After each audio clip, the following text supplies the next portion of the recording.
Poderoso, invencible, admirable, grande, fuerte, Dios, Rey de Reyes, asombroso.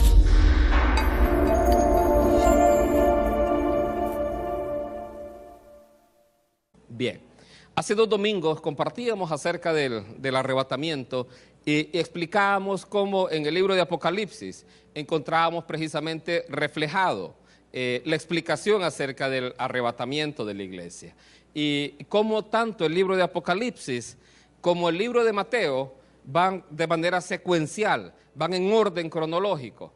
Y ahí usted puede ver precisamente cómo se cumple la palabra tanto en Apocalipsis como en Mateo capítulo 24.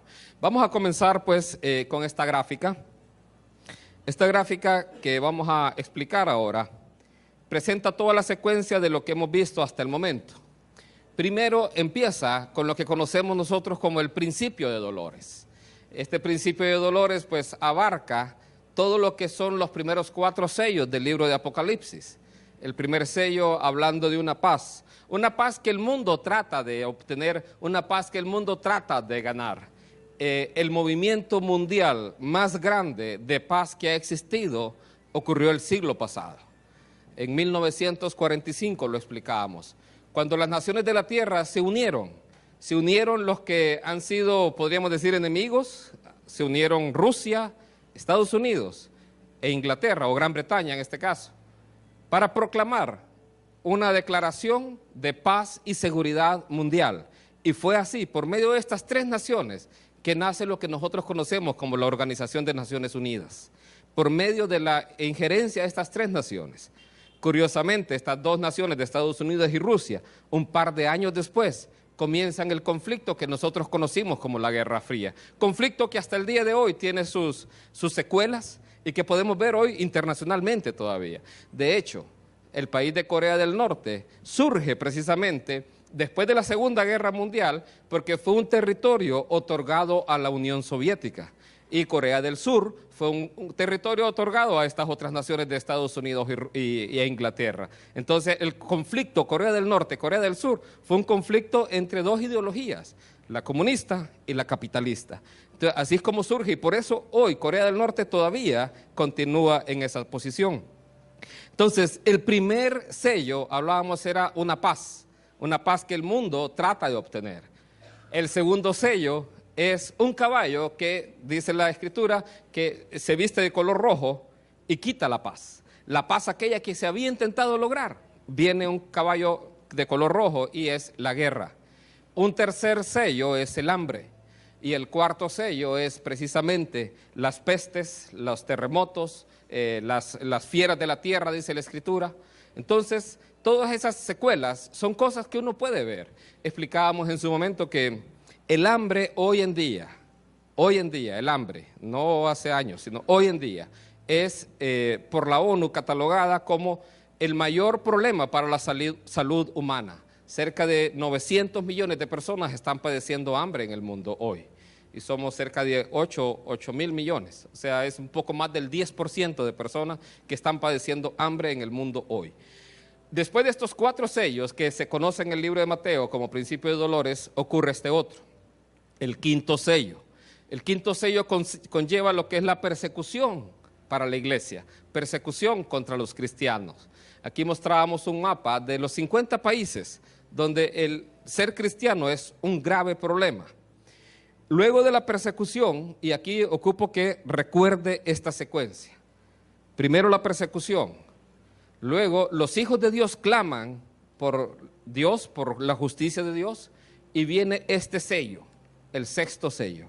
Este sexto sello llevaba 3 eventos simultáneos. Primero de ellos, la ira de Dios. Entonces recuerde esta secuencia. Persecución, clamor, ira. Luego de la ira aparece en el libro de Apocalipsis 144,000 sellados. Y luego en la secuencia ocurre esto. Una iglesia, una multitud de gente en el cielo, de todas las naciones, gente que nadie podía contar. Entonces recuerde esta secuencia porque es importante para lo que vamos a estudiar el día de hoy. Persecución, clamor de los hijos de Dios, la ira de Dios y la liberación por parte de Dios para su pueblo. En este caso, la iglesia arrebatada. El libro de Lucas 21 dice así: velad pues en todo tiempo, orando que seáis tenidos por dignos de escapar de todas estas cosas que vendrán y de estar en pie delante del Hijo del Hombre. El libro de Lucas, casi en su parte final del capítulo que cubre las señales antes del fin, dice ahí, y él recopila esta recomendación o esta bendición, que seamos tenidos por dignos de escapar. Esa es la primera parte. O sea que va a haber gente que va a poder escapar de todo lo que va a venir. Y lo otro, de estar de pie delante del Hijo del Hombre. Esas dos frases, recuérdalas muy bien. Las personas que van a poder escapar son aquellas que van a poder estar de pie delante del Hijo del Hombre. Estar de pie en muchas partes de la Escritura se refiere a haber resucitado. Y es que en el arrebatamiento los que son muertos en Cristo resucitan primero. Entonces, y aquí están hablando de estar de pie. Y resumiendo el pasaje en Apocalipsis, búsquelo, Apocalipsis 7, 9, dice así en la Nueva Versión Internacional. Esta es la multitud que aparece en el cielo, dice así: después de esto miré y apareció una multitud tomada de todas las naciones, tribus, pueblos y lenguas. Era tan grande que nadie podía contarla. Estaban de pie delante del trono y del Cordero, vestidos de túnicas blancas, con ramas de palma en la mano. Gritaban a gran voz: la salvación viene de nuestro Dios, que está sentado en el trono y del Cordero. Entonces dice la Escritura que apareció una gran multitud. ¿Por qué es importante estudiar acerca del arrebatamiento? Porque para nosotros, la iglesia de Cristo, el evento que para nosotros está por ocurrir o que está por suceder es precisamente este.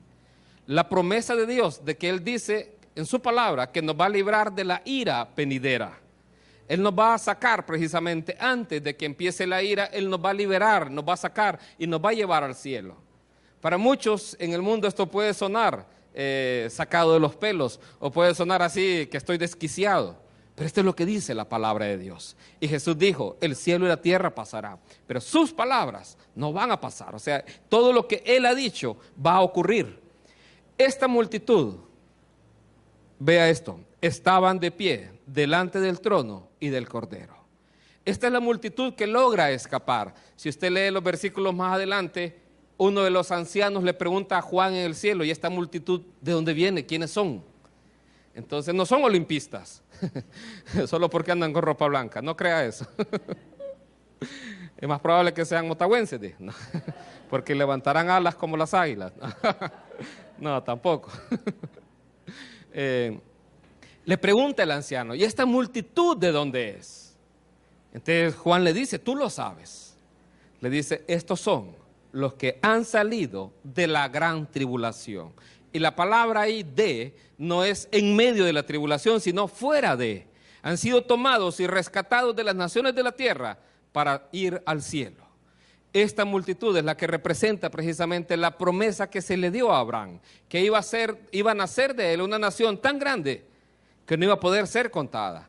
Esta multitud no es posible ser contada en el cielo. En el cielo aparecen millones de ángeles, miriadas, dice, de ángeles. Aparece también allá una señal que aparecen 200 millones de demonios también. Pero esta no aparece su número porque era incontable. Y aquí es la multitud desde el que Cristo fue crucificado hasta la época actual. Esa es la multitud que aparece ahí en el cielo. Las señales que mirábamos ahí estaban de pie, o sea, tenían pies. Tenían palmas en sus manos, o sea, tenían manos. Precisamente las mismas señales que Jesucristo le mostró a sus discípulos cuando Él había resucitado. Él les dijo: mirad mis manos, mirad mis pies. Esta multitud tiene manos y tiene pies. Y además están con palmas en sus manos. Las palmas nos recuerdan celebración. Cuando Cristo Jesús entró a Jerusalén el domingo de Ramos, que uno ve los ramos en los taxis o en muchos lugares, es precisamente porque ese domingo la gente recibió a Jesús con palmas en sus manos en Jerusalén. Así vamos a estar en el cielo, con palmas en las manos, celebrando al Rey de Reyes y Señor de Señores. Y vea la promesa para con esta multitud. Denle un aplauso a Dios.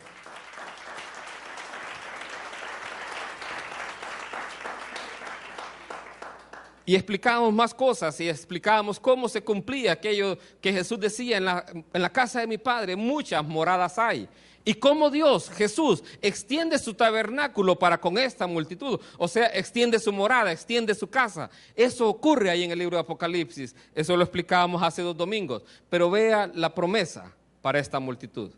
Apocalipsis 7:16 dice así: ya no tendrán hambre ni sed, y el sol no caerá más sobre ellos, ni calor alguno, porque el Cordero que está en medio del trono los pastoreará y los guiará a fuentes de agua de vida, y Dios enjugará toda lágrima de los ojos de ellos. Vea la promesa de Dios, la promesa de Jesús. Ya no va a haber hambre, no va a haber sed, no va a haber más llanto, porque Dios va a enjugar toda lágrima de nuestros ojos, sea cual sea la condición que hoy pudiéramos estar viviendo. Hay una promesa muy cercana de Dios para nuestras vidas, en donde Él nos va a pastorear y nos va a llevar a fuentes de agua. Sea cual sea el problema que usted pueda estar viviendo, un problema económico, un problema de salud, un problema con su familia, Él promete pastorearnos. Curiosamente, el Cordero nos va a pastorear. No es un pastor, sino el Cordero mismo.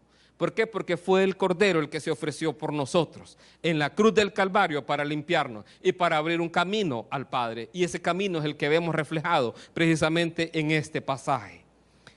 Esto, a manera de resumen, fue lo que vimos hace prácticamente 2 domingos. Hoy vamos a ver la tercera parte. Y quiero que no pierda Apocalipsis, pero vamos al libro de Mateo, capítulo 24, y aquí vamos a empezar el estudio del día de hoy.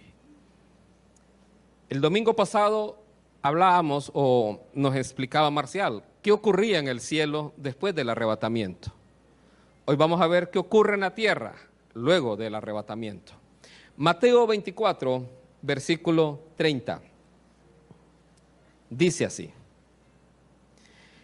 entonces aparecerá la señal del Hijo del Hombre en el cielo. Aquí quiero hacer una pausa. En el versículo 3, los discípulos le hacen una pregunta a Jesús. Le preguntaron: ¿qué señal habrá de tu venida y del fin del mundo y del fin del siglo? ¿Qué señal habrá de tu venida? Y Jesús dice acá: entonces aparecerá la señal del Hijo del Hombre. ¿Qué señal es esa? La señal precisamente de la pregunta que habían hecho, la señal de su venida.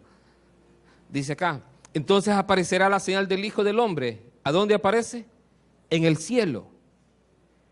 Y entonces lamentarán todas las tribus de la tierra y verán al Hijo del Hombre viniendo sobre las nubes del cielo con poder y gran gloria. Y enviará a sus ángeles con gran voz de trompeta y juntarán a sus escogidos de los 4 vientos desde un extremo del cielo hasta el otro. Entonces, cuando Jesús le pregunta qué señal habrá de tu venida, esta es la señal de su venida, la que explica este pasaje. ¿Y qué señal es esa? Es la señal precisamente del arrebatamiento. ¿Por qué? El arrebatamiento, le pregunto yo, ¿va a ser un evento que nadie va a notar o va a ser un evento que todo el mundo va a notar? Todo el mundo va a notar el arrebatamiento. ¿Por qué? Porque cuando desaparezca un montón de gente, imagine que pierdan sus hijos, que pierdan a su padre, que pierdan a su madre, que pierdan a su hermano. ¿Qué va a pasar? ¿Van a notarlo o no van a notarlo? Sí lo van a notar. Por ejemplo, si me voy yo, muchos lo van a sentir. No, son bromas. Pero aquí en la traducción hay cosas que no notamos y que en el original aparecen. Primero, cuando dice ahí, entonces lamentarán. Esa lamentación no es cualquier lamentación. El original dice, harán duelo. ¿Por quiénes hacemos duelo nosotros? ¿Cuándo hacemos duelo? Cuando hemos perdido a alguien. Ese pasaje dice, entonces harán duelo. ¿Por qué? Porque mucha gente va a perder a sus familiares, va a perder a sus hijos, va a perder a su padre, a su madre, a su hermano. Entonces, y al no encontrarlos, van a hacer duelo. Eso es lo que dice ahí el original, cuando dice lamentación. Y dice el verso 31, y enviará a sus ángeles con gran voz de trompeta y juntarán. Cuando dice juntarán ahí, otra vez, el original griego lo que dice es que los van a recoger desde arriba y los van a llevar al cielo. Entonces los ángeles van a recoger a sus escogidos al cielo. Ahora, ¿a qué se refiere acá este pasaje cuando dice, y verán al Hijo del Hombre viniendo sobre las nubes del cielo con poder y gran gloria? ¿A qué se refiere? ¿Se recuerda que estudiábamos en su momento dónde va a ocurrir el arrebatamiento? Ocurre en las nubes. Es un evento que ocurre en las nubes. No ocurre en la tierra, sino que ocurre en el cielo.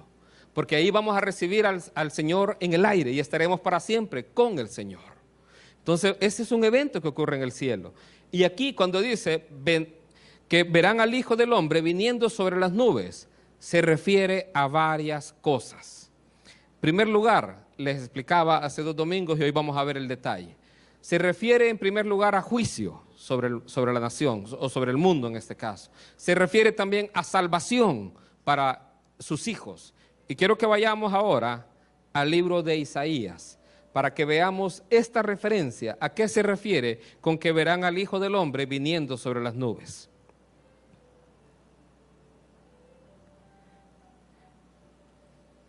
Isaías capítulo 19. En la palabra de Dios, la nube se asocia con la presencia misma de Dios. Cuando estaba Moisés precisamente y cuando estaba recibiendo las tablas de la ley, la nube ahí le cubría. Cuando él entraba al lugar santísimo, al lugar santo, en el tabernáculo, también la nube, que era la presencia misma de Dios, era la que estaba ahí. Entonces, la nube representa eso. Isaías 19:1 dice así: profecía sobre Egipto, he aquí que Jehová monta sobre una ligera nube. Y entrarán en Egipto, y los ídolos de Egipto temblarán delante de él, y desfallecerá el corazón de los egipcios dentro de ellos. Entonces, ¿cómo dice que viene Dios? Dice, monta sobre una ligera nube. ¿Qué representa esa nube? En este caso, esa nube representa que viene juicio sobre Egipto. Entonces, no es que Dios literalmente esté entrando así en Egipto, sino que viene juicio sobre Egipto. Entonces la nube en primer lugar representa eso, juicio sobre, en este caso, sobre esa nación. Pero en el pasaje que leíamos en Mateo es juicio sobre toda la humanidad. Y aquí, ¿qué provocaba esa nube o eso que Dios hacía, ese juicio? Dice, temblarán delante de él y desfallecerá el corazón de los egipcios. El juicio de Dios va a provocar temor en la gente.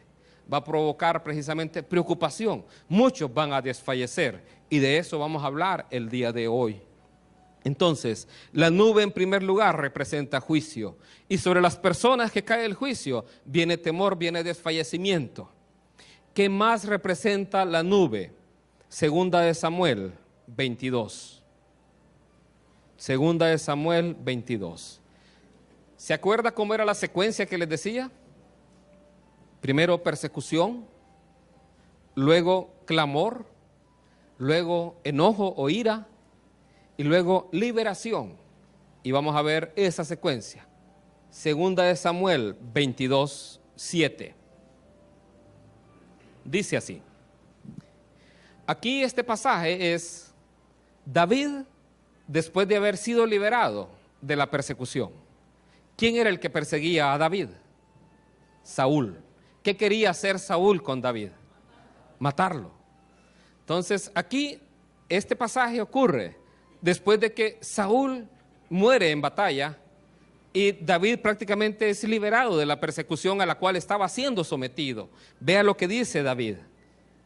En mi angustia invoqué al Señor, llamé a mi Dios. O sea, David había estado perseguido, él invoca a Dios Y él me escuchó, dice, desde su templo. Mi clamor llegó a sus oídos. ¿Y qué provocó esto? La tierra tembló, se estremeció, se sacudieron los cimientos de los cielos, se tambalearon a causa de su enojo. David es perseguido. David clama a Dios. Esto provoca la ira o el enojo de Dios. Y cuando vemos que dice, la tierra tembló, se estremecieron, se sacudieron los cimientos de los cielos, precisamente es cuando él dice que el sol se oscurece, la luna no da su resplandor, las estrellas del cielo caen, la tierra tiembla. Son señales también así del enojo, de la ira de Dios. Todo eso cuando aparece en Apocalipsis o aparece en Mateo, que el sol no va a dar su luz, que la luna no va a dar su resplandor, que las estrellas de los cielos caen a la tierra, está hablando del enojo de Dios. Ocurre un gran terremoto. Eso es lo que está diciendo aquí David. Sigamos leyendo. Versículo 10. Dice así: rascando el cielo descendió, pisando sobre oscuros nubarrones, montando sobre un querubín, surcó los cielos y se remontó sobre las alas del viento. En estos pasajes estoy usando la Nueva Versión Internacional por una razón, y es que la traducción de la Reina Valera no tiene todos estos detalles que en el original sí aparecen, y que muchas veces la Nueva Versión Internacional sí los incluye. Y acá lo que dice es que Dios rasgó el cielo, descendió sobre oscuros nubarrones. ¿Habrá ocurrido así literalmente? No, realmente lo que David está dando a entender, que su ayuda vino desde el cielo, que Dios vino y ayudó desde el cielo y le socorrió. Dice, montando sobre un querubín, surcó los cielos y se remontó sobre las alas del viento. Entonces Dios, montando sobre oscuros nubarrones o sobre una nube, rescató a David. Pero no fue así directamente, sino que Saúl murió en una batalla con los filisteos. Él solo se suicidó realmente. Entonces, vemos cómo David, todo eso lo atribuye a la ayuda que recibe de parte de Dios. Una ayuda que él mira como Dios montando sobre nubes le ayudó. Pero ¿qué más dice este pasaje? Sigamos leyendo. Verso 17. Dice así: extendiendo su mano desde lo alto, tomó la mía y me sacó del mar profundo. Me libró de mi enemigo poderoso, de aquellos que me odiaban y que eran más fuertes que yo. En el día de mi desgracia me salieron al encuentro, pero mi apoyo fue el Señor. Me sacó a un amplio espacio, me libró porque se agradó de mí. Yo quiero que vea cómo este pasaje ejemplifica muy bien el arrebatamiento de la iglesia. David estaba siendo perseguido y él mira y él clama a Dios, y en su clamor Dios escucha, y como escucha Dios se enoja, y dice que él vio, en este caso, cómo Dios le tomó en su mano y le llevó a un lugar espacioso. Eso es precisamente lo que va a ocurrir con la iglesia. Va a ser llevada al cielo, a un lugar espacioso. Desde lo alto Dios va a extender su mano y nos va a llevar en un abrir y cerrar de ojos, dice la Escritura. Ahora, ¿qué es lo que va a pasar en la tierra luego que esto ocurra? La nube, le decía, representa juicio, pero también representa liberación.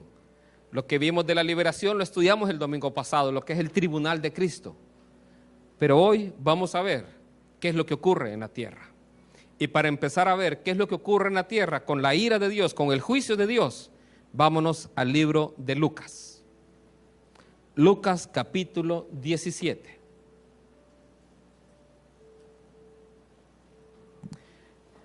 La palabra de Dios nos enseña que los días en los que Cristo va a aparecer o que va a venir, va a ser como en los días de Lot o como en los días de Noé. ¿Cómo eran los días de Lot? ¿Cómo eran los días de Noé? Eran días en donde la gente no quería escuchar la palabra de Dios. Eran personas que estaban ahí, eran justos, pero la gente se burlaba de ellos. Había una inmoralidad sexual increíble. Solo que lo que ocurrió en Sodoma y Gomorra, yo creo que no es nada con lo que está ocurriendo hoy. Hoy en día está ocurriendo cosas peores. la ciudad de Nueva York tiene un comunicado donde ellos enuncian cuántas son las preferencias sexuales distintas que existen. Ya no hablan de ¿cómo que se llama? De lo que uno nace. Solo hay dos géneros, hombre y mujer, no hay intermedios, no hay de nada, o sea. Pero ¿cuántas expresiones sexuales existen? Bueno, uno dice, hay hombres, hay mujeres, hay hombres que le gustan los hombres, otros que le gustan las mujeres, que le gustan las mujeres, y cualquier revoltijo. ¿Sabe cuántas identifica Nueva York? 31. 31 expresiones sexuales, o sea, preferencias sexuales. Ya no solo están hablando de 4 o 5 que uno contaba, que uno se imagina con la mente. Están hablando de 31 diferentes. Es una aberración increíble la que estamos teniendo ahora. Lucas 17, 28, dice así: asimismo como sucedió en los días de Lot, comían, bebían, compraban, vendían, plantaban, edificaban. Mas el día que Lot salió de Sodoma, llovió del cielo fuego y azufre, y los destruyó a todos. Así será el día que el Hijo del Hombre se manifieste. Entonces, aquí habla un primer pasaje que dice, comían, bebían, ¿qué más? Compraban, vendían. ¿Qué tiene eso de malo? Plantaban, edificaban. ¿Qué tiene eso de malo? En sí nada. Comer, el que no come creo que desaparece. Entonces, comer, plantar, edificar, no tiene nada de malo en sí. El problema era que habían caído en eso y se habían olvidado de Dios.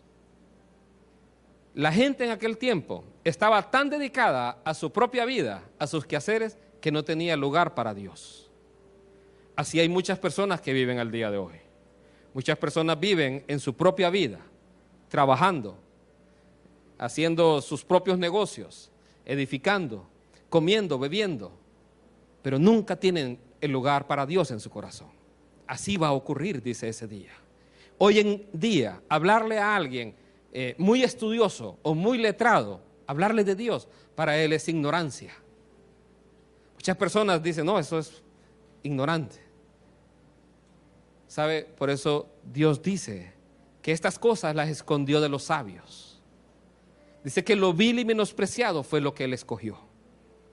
Lo que no era, para deshacer lo que es. Él escogió lo débil del mundo para avergonzar a lo fuerte.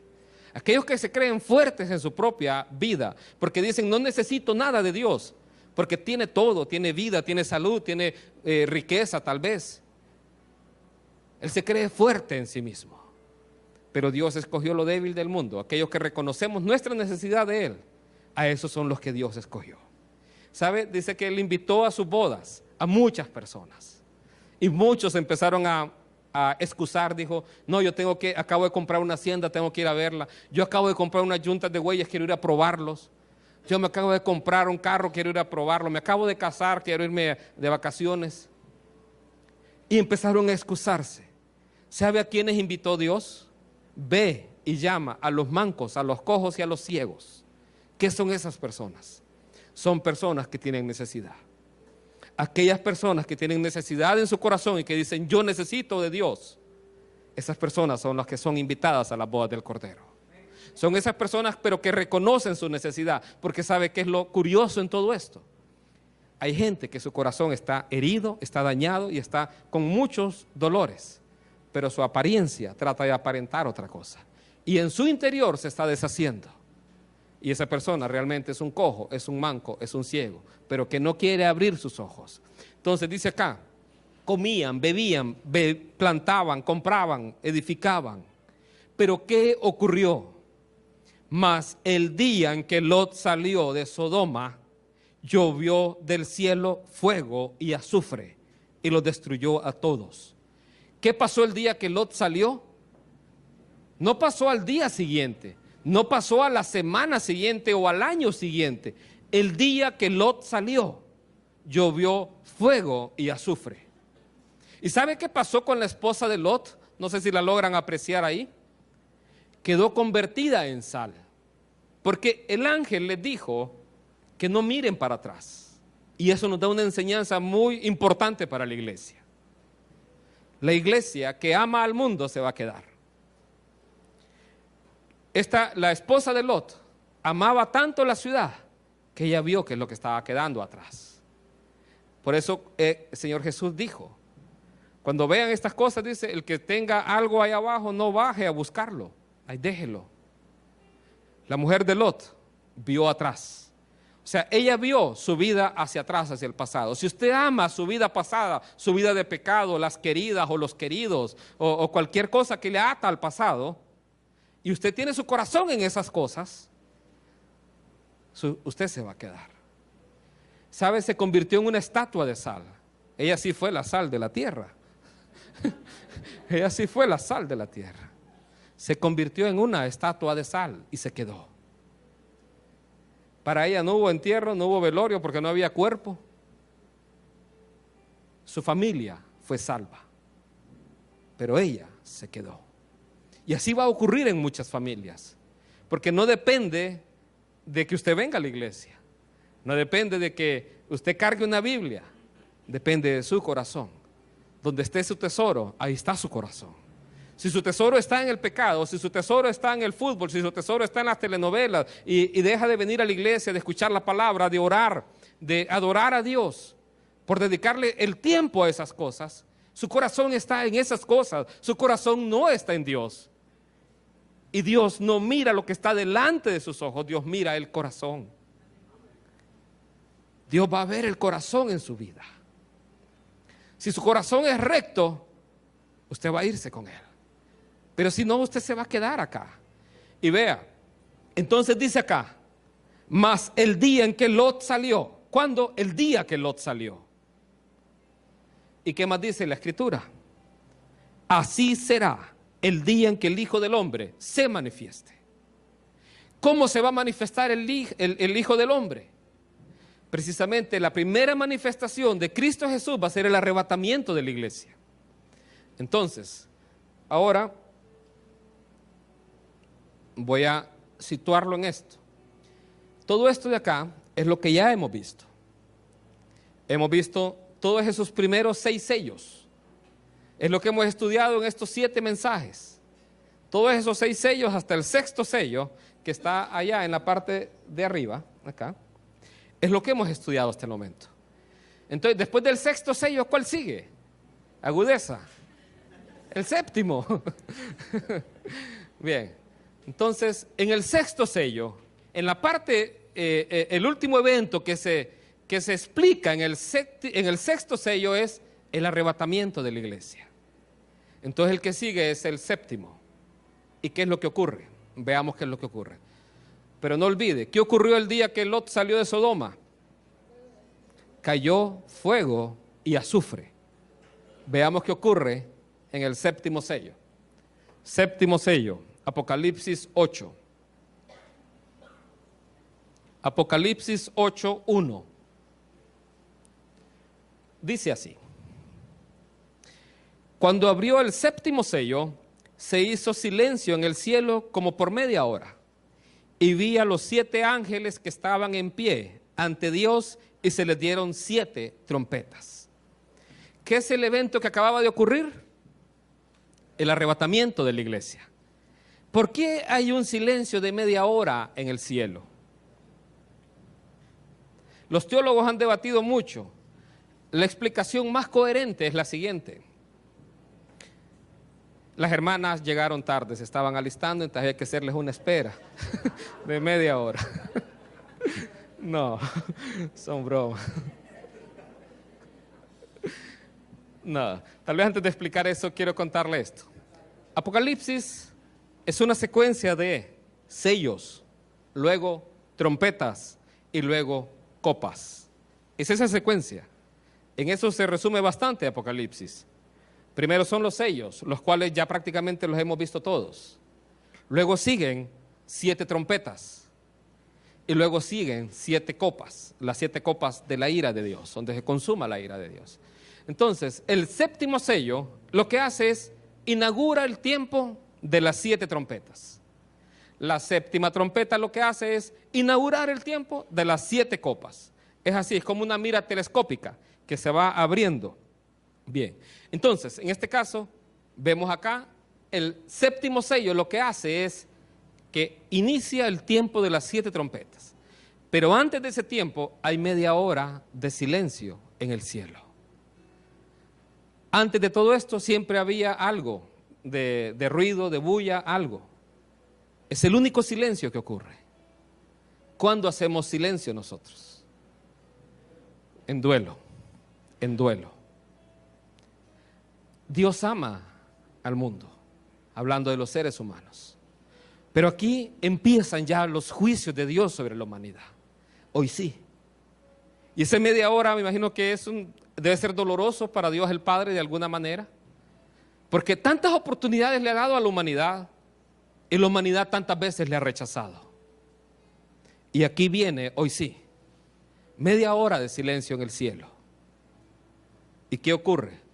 7 ángeles toman 7 trompetas. Entonces, el evento consecutivo al arrebatamiento es el sonido de la primera trompeta. ¿Y qué suena en la primera trompeta? ¿Qué es lo que ocurre en la primera trompeta? Apocalipsis 8:7. El primer ángel tocó la trompeta. ¿Y qué hubo? Dice, granizo y fuego mezclados con sangre que fueron lanzados sobre la tierra. Y la tercera parte de los árboles se quemó y se quemó toda la hierba verde. ¿Qué ocurrió el día que Lot salió de Sodoma? Fuego y azufre fueron lanzados. ¿Qué ocurre el día que la iglesia es arrebatada? Fuego y azufre es arrojada a la tierra. Aquí ocurre que la tercera parte de la tierra, dice, es quemada. Y aquí el daño específico se menciona sobre los árboles y sobre la hierba verde. Pero también muchos seres humanos sin duda van a ser afectados ahí. ¿Qué podría ser esto? Puede ser una tormenta solar, puede ser una tormenta de meteoritos, puede ser cualquiera de esas cosas o alguna otra cosa más. Pero es algo que daña la tercera parte de la tierra. Imagínense la tercera parte de la tierra, ¿cuántas naciones serían afectadas? Es aquí donde les decía, curiosamente, América mide la tercera parte de la tierra. Entonces, y Estados Unidos no aparece en las profecías bíblicas, en los tiempos finales. Por eso, esto pienso yo de manera muy personal, que se puede hacer un juicio sobre este continente. ¿Por qué también? Porque ha sido el continente que ha tenido la mayor libertad religiosa. Es donde más se ha predicado la palabra de Dios, donde la gente ha tenido más oportunidad de escuchar de Dios. Y por eso es una creencia personal que ese juicio pudiera caer específicamente sobre esta región. Además que, si un daño de esa naturaleza, como una tormenta solar, cae sobre la Tierra, eso daña a una franja del país, del planeta. No va a dañar a todo el planeta, sino específicamente cae sobre una región, y América está así sobre un solo continente. Entonces, el día que Lot sale, fuego y azufre cae sobre la tierra. El día que la iglesia sale, fuego y azufre es arrojado a la tierra. ¿Qué ocurre luego? Bien, ¿cuál es el futuro para la tierra en ese tiempo? Lucas 21:25. Y parte del objetivo de esta enseñanza a usted es motivarla a que lea el libro de Apocalipsis. Ya a ver por qué. Quiero motivarle a que usted estudie el libro de Apocalipsis. En agosto vamos a estudiar el libro de Apocalipsis los días miércoles, para los que deseen acompañarnos. Ahí va a haber chance para preguntas, respuestas. Todas las preguntas se las hacen a Marcial. Lucas 21. ¿Qué es lo que ocurre en la iglesia, en la tierra? Dice así: entonces habrá señales en el sol, en la luna y en las estrellas, y en la tierra angustia de las gentes, confundidas a causa del bramido del mar y de las olas, desfalleciendo los hombres por el temor y la expectación de las cosas que sobrevendrán en la tierra, porque las potencias de los cielos serán conmovidas. Dice la Escritura que la gente va a desfallecer por las cosas que sobrevendrán. Sabe que la raza humana va a ser capaz de poder anticipar los juicios de Dios y verlos venir y no poder hacer nada. Así va a ocurrir. Porque aquí dice que van a desfallecer por las cosas que sobrevendrán sobre la tierra. Y la gente va a desfallecer, simplemente va a ocurrir eso. Entonces, ahora voy a explicarle algo para que con esto usted se motive a estudiar Apocalipsis. ¿Cuáles son esas cosas que van a sobrevenir? Rápidamente se las explico. Les voy a dar un vistazo de Apocalipsis de manera resumida. Primero están los 7 sellos, que son los que ya hemos estudiado. ¿De acuerdo? Todos estos sellos ya los estudiamos. Después de estos sellos, ¿qué es lo que viene? Vienen las trompetas, que esa ya leímos la primera trompeta. Y luego de las trompetas vienen las copas. Entre las trompetas y las copas aparece el anticristo. Después de la 7ª trompeta es donde él aparece ascendiendo al poder mundial, no antes. Muchos tratan de buscar al anticristo ahora y las 10 naciones que conforman. Eso no va a aparecer ahorita. Eso aparece allá más adelante. Si alguno lo viene, vamos a estar orando por ustedes del cielo. Si alguno lo quiere ver, entonces es porque se quedó. Entonces, ¿qué ocurre con las primeras 4 trompetas? Ocurre esto. Vimos daño a la tercera parte de la tierra. Eso es por fuego y azufre que cae en la tierra. Segundo, daño a la tercera parte del mar. Se fijó que decía en Lucas que la gente va a desfallecer por el bramido del mar y por las olas. ¿Sabe qué le ocurre al mar ahí? Dice que una montaña de fuego cae sobre el mar. ¿Qué es lo que va a caer? ¿Qué es lo que va a provocar la caída de una montaña o de un meteorito? Va a provocar un maremoto. Y la gente va a desfallecer por el bramido del mar y por las olas. Aquí puede ser cualquier cosa. Dice que una montaña como de fuego cae sobre el mar. Puede ser una montaña o un asteroide cayendo desde el cielo. Pero también hay un volcán allá por las Islas Canarias que dice la gente, los científicos, que si ese volcán que está partiéndose en las islas se derrumba, va a provocar un gran maremoto hacia este continente. Puede ser cualquiera de esas causas. Pero dice la Escritura que ve una montaña como ardiendo en fuego que cae sobre el mar. Y ahí la tercera parte de los seres vivos del mar, más las naves, es destruida. Luego, daño a la tercera parte de los ríos. ¿Qué ocurre ahí? Una estrella llamada Ajenjo cae sobre las fuentes de las aguas y de los ríos. Y luego oscuridad en el sol, la luna y las estrellas, la tercera parte del día. Si ocurre eso, simplemente eso, va a cambiar el clima en la tierra. ¿Por qué? Porque se va a volver todo más helado. Porque la tercera parte del día va a estar oscurecido. ¿Por qué puede ocurrir eso? Por un asteroide que cae y levanta una gran cortina de humo. Bien, eso ocurre con las trompetas. Y quiero que vea la relación con las copas. Con las copas ocurre. En la trompeta, daño a la tercera parte de la tierra. En la copa es daño a la tierra completa. Y en este caso es a las personas que tienen la marca de la bestia, una úlcera maligna que les causa dolor.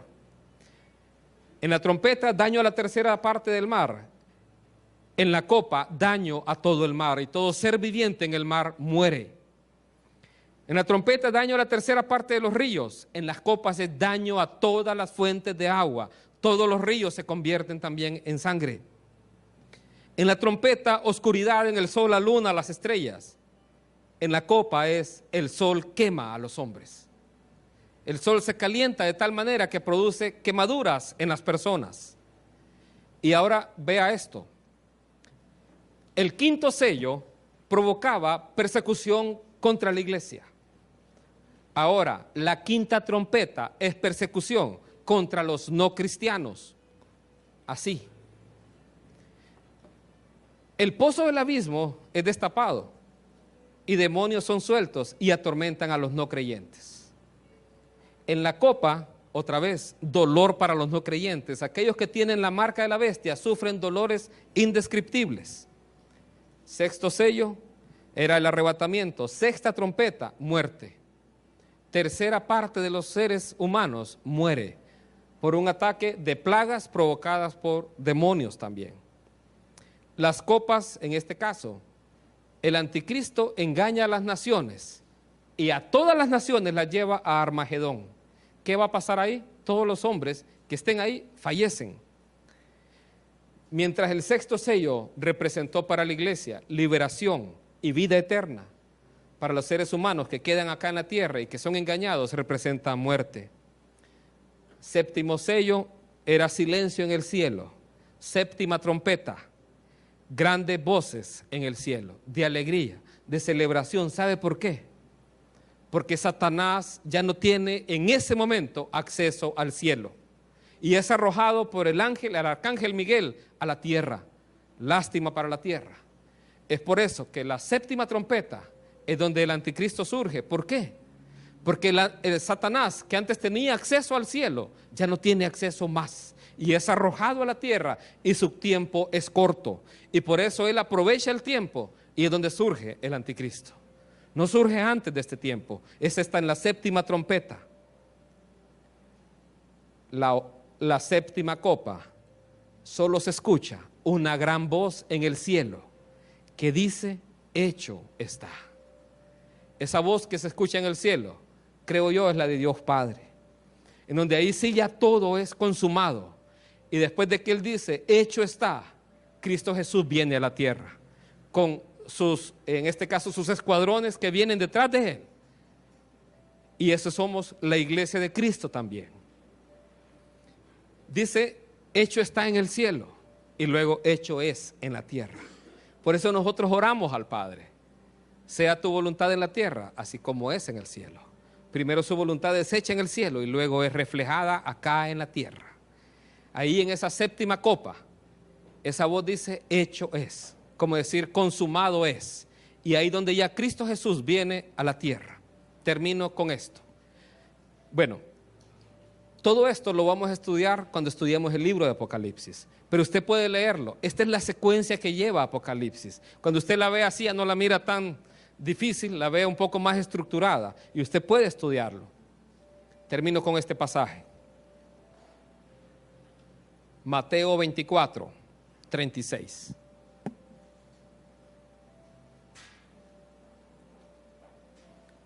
Dice así: pero del día y la hora nadie sabe, ni aun los ángeles de los cielos, sino solo mi Padre. Mas como en los días de Noé, así será la venida del Hijo del Hombre. Porque como en los días antes del diluvio estaban comiendo, bebiendo, casándose y dándose en casamiento, hasta el día en que Noé entró en el arca, y no entendieron hasta que vino el diluvio y se lo llevó a todos. Así será también la venida del Hijo del Hombre. Vea, otra vez, comían, bebían, se casaban, se daban en casamiento,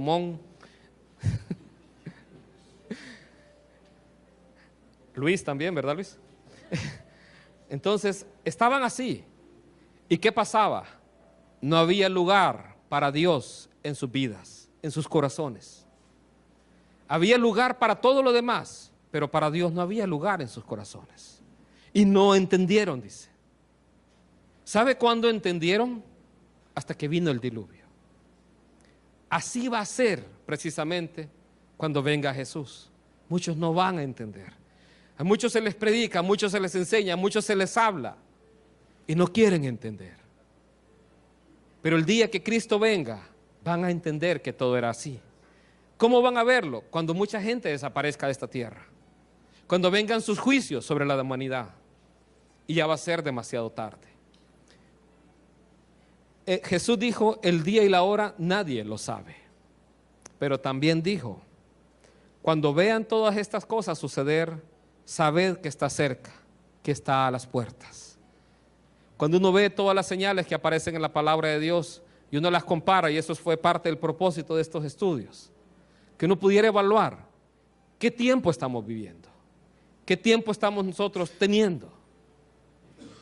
En lo personal creo que Cristo está muy cerca, creo que Cristo está muy pronto. ¿Por qué? Porque las señales que estaban hablando de su venida se han cumplido. Ninguna generación vio lo que nosotros estamos viendo. Ninguna generación puede ver las noticias de un lado a otro corriendo así. Nosotros sí. La información se ha multiplicado y él decía que el conocimiento iba a aumentar. Hoy el conocimiento ha aumentado increíblemente. Tantas cosas están pasando en el mundo. Y Cristo está así. Yo estoy a la puerta, dice, y llamo. Si alguno oye mi voz y abre la puerta, dice, yo entraré a él y cenaré con él y él conmigo. Para la iglesia, este es un tiempo para santificarse. Es un tiempo para vivir apartados para él. Es un tiempo para no darle lugar al enemigo en sus vidas. Es un tiempo para vivir tanto sus pensamientos, su corazón dedicado al Señor. Servirle a él con todo corazón. Es un tiempo para no tener más, estar ahí viviendo amargura, resentimiento. Es un tiempo para quitarse todo eso de la vida y vivir una vida santificada para él, predicando su palabra. De eso falta el mensaje el próximo domingo, que lo vamos a estar compartiendo. ¿Sabe? Una hermana le compartía a mi esposa un sueño que ocurrió esta semana. Simplemente le decía el sueño, que se preparara porque Jesús viene pronto. Simplemente eso. Le dio más detalles a ella, pero simplemente le decía, Jesús viene pronto. ¿Sabe? La creación dice, Jesús viene pronto. La tierra dice, Jesús viene pronto. La iglesia dice, Jesús viene pronto. Cuando uno ve el acontecimiento mundial, uno presiente que algo viene, y es porque Cristo viene pronto. La pregunta hoy es, ¿cómo está nuestra vida? ¿Cómo está su corazón? A mí yo quiero que cierre sus ojos un momento. Dice, el día y la hora nadie lo sabe, pero va a ser así como en los días de Noé. Y vea, no entendieron, dice, hasta que vino el diluvio. Muchos no van a entender hasta ese día. Si usted está aquí en esta mañana y no le ha rendido su corazón a Jesús, si no le ha entregado su vida al Señor, este es un buen momento para poder hacerlo. Y si usted nos escucha también ahí por internet, usted puede hacer esta oración con nosotros. Una oración muy sencilla, pero si la hace de todo corazón, el Señor va a escuchar su oración desde el cielo. Si la hace con fe, orándole, creyéndole a Dios, que Dios escucha su oración en este momento, Él puede cambiar su vida. Si usted quiere hacerlo, puede hacerla conmigo. Señor Jesús, estoy aquí en esta mañana para pedirte perdón, para decirte, Señor, que he vivido alejada o alejado de ti, pero en este día y en este lugar quiero rendirte mi corazón para que tú hagas tu voluntad en mi vida, que limpies mis pecados, que me transformes conforme a tu voluntad, que me hagas la clase de persona que tú quieres que yo sea, que me selles con tu Espíritu Santo y que inscribas mi nombre en el libro de la vida. Lléname de tu Espíritu Santo y transfórmame. Te doy gracias en el nombre de Cristo Jesús. Amén. Quiero que